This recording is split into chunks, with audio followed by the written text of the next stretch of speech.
Need an icebreaker, but bored of the ones you have in your tool belt? We're going to share 10 ideas that will help keep you and your students entertained and inspired.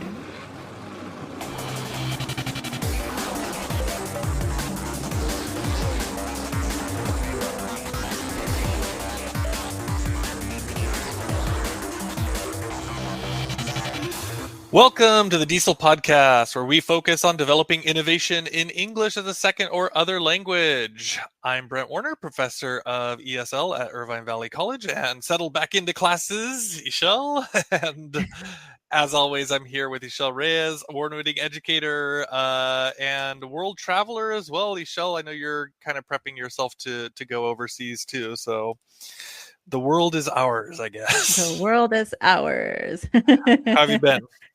Pretty good, pretty good, pretty good. I know that you are rolling back into teaching. Yeah. You're in your first week?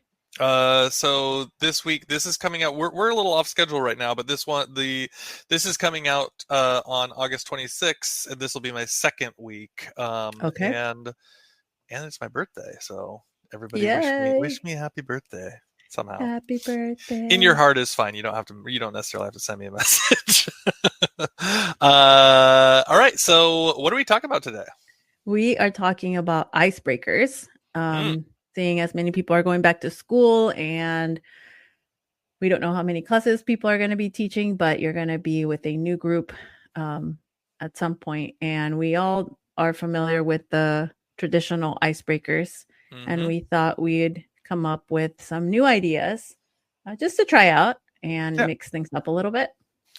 Yeah, I think a lot of times we get stuck in that, like, oh, I've got my same old 2 or 3, find someone who, 2 truths and a lie, whatever. And they're fine. Like, there's nothing wrong with any of those icebreakers. They're classic. They work for a reason. But at the same time, I think sometimes as teachers, we get like, okay, I'm ready for something different. Yeah. I know that as a student, I used to hate the first day of class because there was some icebreaker, and inevitably, like 3 teachers would use the same one. Yeah. And it's like, oh man, I have to do this again. Yeah. So if you have something that's a little bit different, maybe if you know that you've got, it's like at our school, we've got a lot of our students in our adult program, and they have like 3 or 4 classes. So I'm like, okay, how do I make sure that they're going to get something a little different here? So, so we came up with 10 ideas. They're kind of a little bit inspired from elsewhere and our own ideas. But Ishel, why don't you launch us off on these? All right. So the first one is AI versus human brainstorm. And this idea came from hookedoninnovation.com. Well, that's Carl Hooker. Yeah. So his idea was a little bit different, but I thought it would be great if students could be in a group or in pairs or in a trio, and each group could have a topic, and they would have to compete against AI to see how many of the keywords in the brainstorm could be generated by AI versus student groups. So, for example, a group might have, I don't know, pets, anything related to pets, but limit it to like 10 words. Okay. And also ask the AI to come up with 10 words. And then you could give award points based on how many different ones the students came up with that the AI didn't. And of course, there's going to be crossover, but I thought that's a kind of a cool way to start. And you can have several rounds where now the students probably get better at generating more descriptive words. And at the end, groups can chat about their results. Nice. I like that. And that's a good use of that AI too, because you don't know what's going to come up, right? I mean, you can have a guess on, like, oh, maybe the big basic ones are going to be there, but like I want to mix it up a bit with some of the harder ones. So that's great. Okay. So mine is, well, we did talk about the 2 truths and a lie thing, right? And then and in that same article, Carl Hooker also brings it up as well, and he kind of did one where he said like two truths and a lie, but generated by AI. I'm a little wary of that, just because the whole hallucination thing and all those parts. But what I was interested in is maybe switching that up a little bit and saying 2 grammar rules and 1 fake grammar rule, like something like that, where you could post in a prompt that said something along the lines of, we're going to play a version of two truths and a lie, but this one will be two real grammar rules and one fake grammar rule in English, and then please mix up the order of them, and then the students could look at those together and try to determine which one they think is the real rule and which ones they think is a lie. You might have to build the prompt out a little bit to kind of make it so it's not something that's totally super obvious that it's a lie, but I think you could play with that with some prompting a little bit, and then you could just give the exact prompt to the students, and they could kind of debate amongst themselves which ones they think are right and wrong. Cool. The next one was something that one of my colleagues introduced to me. It's a website called Wordle, not Wordle, or I don't know if it's pronounced Worldly. But no, it's got to be Worldle. Okay, so speaking of the AI, the translation is going to have a hard time with this one. Okay, so Worldle. Worldle. You can find it in the show notes. Okay. And this website generates the shape of a country every day. So you get a new country every day, and then students get 6 guesses. The first try, they get 6 guesses to guess what the country is. Of course, the answer shows up if you don't guess correctly, and you can move on to the next stage. The next stage will ask you which are the border countries of this country. And then what happens is students who guessed wrong probably were close. And so now they're able to guess a new country based on the borders. If you pass that stage, you can go on to the next stage, which is country fact. So it'll be something like guess the population, guess the currency, guess the language. And there's about 6 rounds of it. Wow. But students actually have so much fun with this, because if your students are football/soccer fans, they will know a lot of countries. So if they've traveled, or if they actually know a lot about geography, which a lot of the times they do, they'll be excited to partake. And sometimes I find that my shyer students, they like to participate here, and then this turns into a conversation. So it always turns into a conversation somewhere in the middle of the game, because someone will argue with someone else, and then they'll start asking each other just factual questions. So it's another way to sort of get them to speak to each other when they're brand new. But yeah. Wordle. Okay. Oh God, I'm gonna have a hard time editing this. All right. Next one is guess whose picture this is. So we've talked about other activities like back when we talked about our warm-ups, like one of the warm-up activities we can do, we talked about sharing pictures and things like that. But I kind of thought one thing that you can do with Padlet pretty well is that everybody can log in anonymously and just upload one picture from their recent vacation. So if we're like, just, hey, it could be over the weekend, or it could be just whatever, over summer vacation, for example. But the students can then upload a picture that they took, and it could be their family, but maybe not that student. Maybe their own picture is not in it.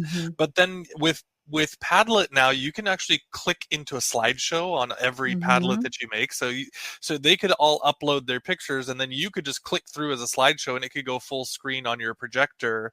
And then as a class, we could have discussions or guesses about whose picture this is, or who do we think went to this place, or can we even tell what this place is, and then make guesses about who it is. So I think there's a lot of opportunities for opening up conversation around those photos and making guesses on whose they are, where they are, etc. So Padlet, I think, would be a good option for trying that out. Yeah, and I want to say, if there are teachers out there who sort of abandoned Padlet for other platforms in the last few years, I think now is a good time, going back to school, to check out all the new AI integration and the way that they've sort of revisited the platform. It's phenomenal. Padlet's great. I mean, I was frustrated with Padlet when they went to the charged version, and then I was like, because it's free for a long time. But I get it, and it really is one of my favorites at this point. So Padlet, for sure, worth checking out. So the next icebreaker I have is our classic word ladders. So if you are a K through 12 teacher, you may be familiar with these, because they help test students or help students recall words the high frequency words within their grade level. But oftentimes our ESOL students are missing that because they didn't grow up here and they didn't learn those. So a word ladder is essentially just different words that they're guessing based on missing spaces. And they're working up from one word that's given to them all the way up to a final word that's given to them. And each step requires them to change a letter to the original word or change 2 letters. And then there's a hint about what that word should be. Right. So Brent, I don't know if that's that. Yeah, this is a little complicated, but let's give an example. So let's say the first word is beats, Beats, right? So then the second word you might say, oh, well, I can change the letter T to a K and it's still a word, right? So then it becomes beaks, Beaks, right? And then it might become, bleaks or breaks. Yeah, breaks or BRA. Yeah. So like one of those next letters then would change again. And then basically it goes through the whole thing so that the word changes completely from one end of the ladder to the other end of the ladder. Is that and if you kind do of right?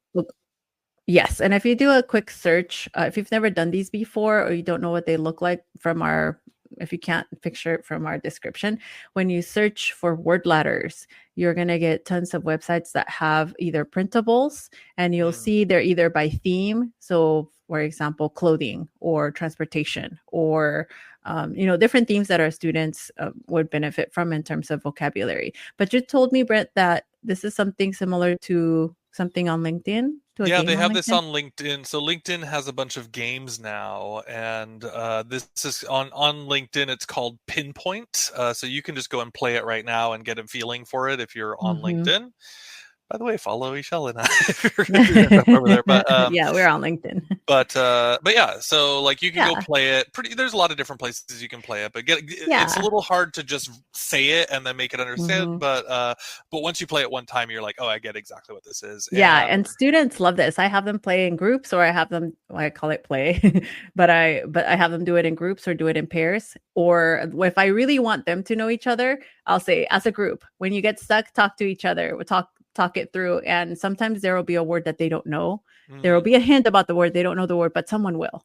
And someone will say, oh, that word is this. And they all like that little hit of dopamine. You can see it with this game because they get so excited. Like, I like this. I like this. I want another one. Like, all right, let's do more vocabulary. Nice. And if those are too easy for your students and you have more academic level students, there is a website called warmworddorm.org. That's not any easier. That itself is a word ladder, right? Because you're changing a letter.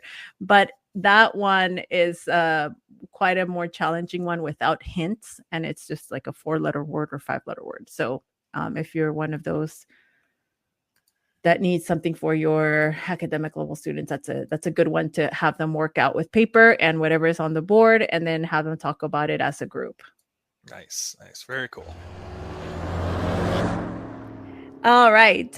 We have not received any reviews in quite a few years now, but I know there's still people listening out there. Years. We definitely have listeners. I mean, I know there's at least 3 or 4 people out there. And to be fair, this is where I'm referring to reviews on Apple, on Apple Podcasts. So I do know that there are listeners out there on Spotify, and there are those of you who are listening through YouTube, or maybe another podcatcher. So if you could subscribe or give us a review, follow us on Threads, we would be very grateful. Yeah, we'll take reviews on those other platforms for sure. Of course, if there's a way to do it. Yeah, there's a way to do it. Or share out the podcast. Share the podcast. Yeah, that sounds great. Okay, so Esol, way back for a long time we've talked, we had John Crippa on the show, we've talked about edge protocols, those kind of things. I think the thin slides is a really good way to do an icebreaker as well. So that's a classic edge protocol. Basically it's just students are given one slide on like a Google slide deck, and they kind of can decorate it however they want to, and then you talk through what that is as you play the slide deck later. So a lot of times you might just say choose one picture and one word, and then the students are going to go design that individual slide. But they can do it to kind of introduce themselves, right? So if you do, so sometimes people like to do like word of the year, right? Like my word of the year, and this is going to be the word that's going to inspire me or something. So that could be a choice. Or you could say like, a personality descriptor or something, and then like one picture. And it doesn't have to be a picture that you took. It could be a picture that you find online or something, but it's kind of something that represents you or that helps people know who you are a little bit. But with the thin slides, it's nice because it is limited, right? Like the whole point of the thin slide is that you're not overwhelming it with too much information. And so it's just kind of like a single point that people can then focus in on, get to know the student a little bit, and then move forward from there. So, so that might be a way to play with icebreakers as well. Yeah, thin slides is awesome.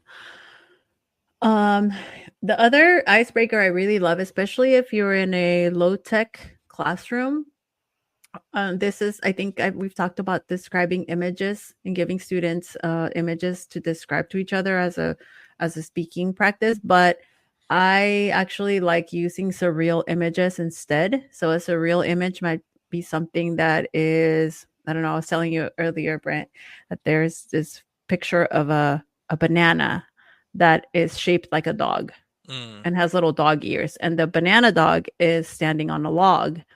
And behind the dog, there is a river. But that's kind of unexpected, and it's better than your average banana dog standing on a log in a river. Are you going to post this picture in the show notes? I hope so. I should. I will.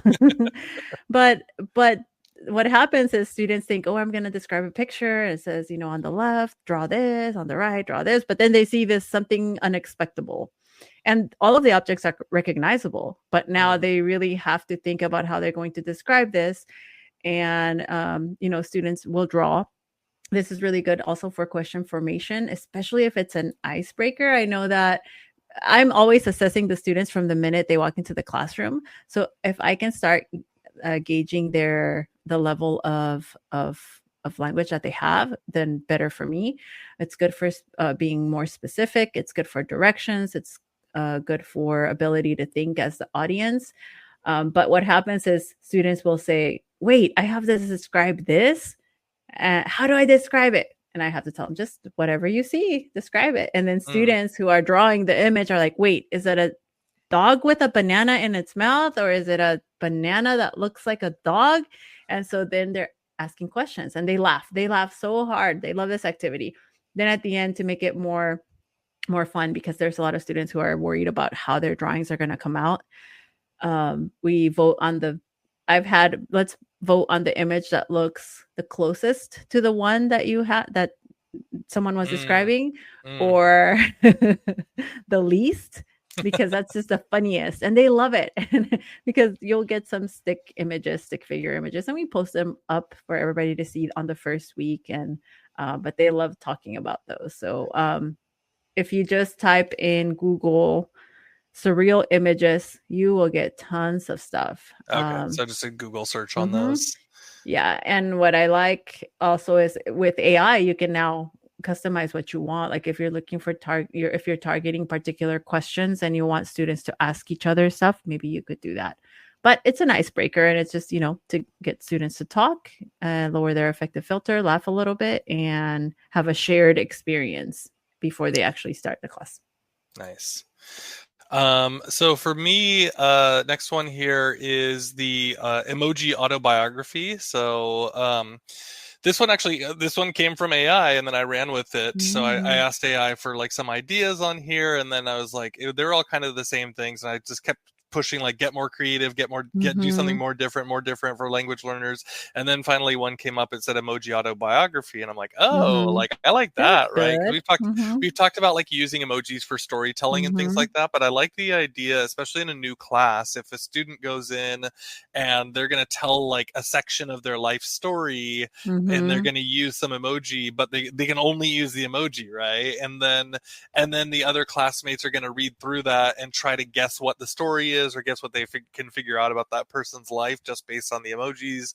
I think that could be a lot of fun for everybody, right? We you and I shall, of course, always talk about the power of images, the power of Mm-hmm. icons, how much they make a difference for language learners. No matter where they are, they feel like they at least Mm-hmm. understand what's going on. And so I really want to play with this one of write your story until now using emoji and see what comes up. And this may become even more interesting soon with the new Apple iOS release, Ishel, because I don't know if you Mm-hmm. saw this, but they're now allowing you with AI, I think, to make custom emoji for anything that you can think of, right? And so you could potentially make things that are even don't exist right now, but I kind of like the idea of being limited to what's available. So anyways, I think it's emoji cool. autobiography. Mm. All right. So the next one is something I learned from a colleague, and it's a very low tech or to no tech. Actually, it's like no tech. So I know again, there's teachers out there that are in no tech environments, but this Mm-hmm. game is called 369.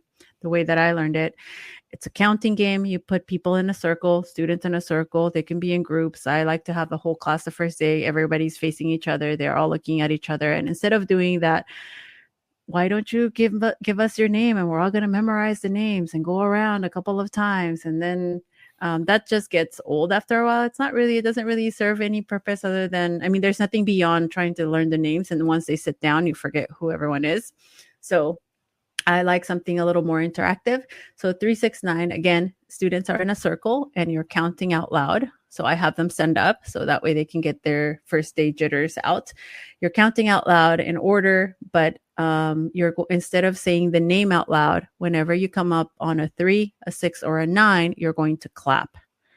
Okay. If the number has a 3, a 6, or a 9, you're going to clap. And that means the number 13, the number 16, the number 19. Then when you get into the 30s, the number 30 has a 3 in it. 31 has a 3 in it. 33 has 2 3s in it. So you've got to clap. So my first goal for the class is always to get to 30 without making any clapping mistakes. When someone does make a mistake, and it'll happen like the first 10 numbers, it'll happen. That person now has to answer questions from other students, and I'll limit it to, okay, you got to answer 2 questions. And we're introducing each other, so you can ask anything you want. And then once they answer the question, the game begins again with number 1, starting with the person who answered.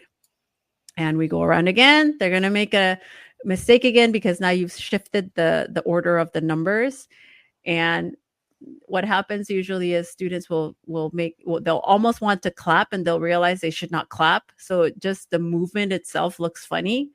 So the whole group will crack up. And again, so what I'll have the next person is answer some questions, but then also repeat back what the other person said, and I'll ask questions back and forth. You'll never get to 30 on the first try, but it's so much fun. The students love this game, and again, it's a low stakes, low risk type of language game because you do have to focus, and then also students are a little bit nervous, but it helps them to get rid of that nervousness on the first day. So I like that. Yeah, nice. 369. All right. And the last one here was just an idea I had called What's Missing Here. And this one is something that I got asked so often when I was in Japan. Like, everybody would always say, like, what's one thing that you would bring from America, or what's one thing that you wish that existed in America that you have in Japan? And so I thought that would be a good actual question for an icebreaker too, because students could share more about their culture. And of course they could choose like a food or something like that, but they might choose like a way of doing things or some cultural aspect of their culture that would fit well in their host country. So this is more of an ESL thing than an EFL thing. Mm-hmm. Although with an Mm-hmm. EFL, you could say, if you've been traveling, what would you like to bring back here, right? Mm. But I like the idea of, if you're in an ESL setting and the students are mixed, like in my setting, they can all kind of share things that are from their culture that they kind of miss, or that they think would be a smart adaptation into, for example, American culture. And so that could be anything, like it could be in Japan, for example, the convenience stores are actually convenient and with good food, right? This conversation, and so like that could just be the thing, right? But then like some people who don't really know that, it would be an opportunity for them to share and talk about it a little bit. So something like what's missing here. I was thinking of a different name, maybe like Make America Greater. No, don't go there. No, that's not a good name for it. No, what's missing here is perfect. All right, I'll have to workshop the title of this game. But the idea there still is a good way for lots of students to show things that are like productive and good about their culture and their country. And again, it could be anything, but like I like the idea of kind of making it something that's practical too. So you know what, Brent? I'm thinking now, for many students, this is another way to feel validated when they're, I know that some of them maybe they're starting a new class and they've been here for a while, but they're getting homesick, or maybe some of them it's their first class and that's like their first week in the United States. But something to help them feel included and validated when they miss something, right? Because I know when I've been overseas and I'm like, I don't want anyone to know that I'm scared, or I don't want anyone to know that I'm missing this. But it sort of like creates that community of like, yeah, we're all missing something. We've got plenty of things here, but we're all missing something. And you get to talk about what's different in their countries as well. Because I know oftentimes what's convenient here may not be convenient overseas versus what's convenient and overseas we can't find here. So great idea. Cool. All right, it is time for our fun finds, and this time I have a podcast. It's a new podcast. One of my friends and her son started a podcast called Be the Different, not the difference, but Be the Different. And it's a mom and son talking about life and about how to take the different path. And I thought I'd give it a shout out because it's kind of cool. Nice. So if you need something lighthearted and an easy listen, Be the Different. It's on all the platforms. All the platforms. Cool. So mine. Well, I'm guessing. So this one is like a prediction that it's a fun find for me. So I drove by.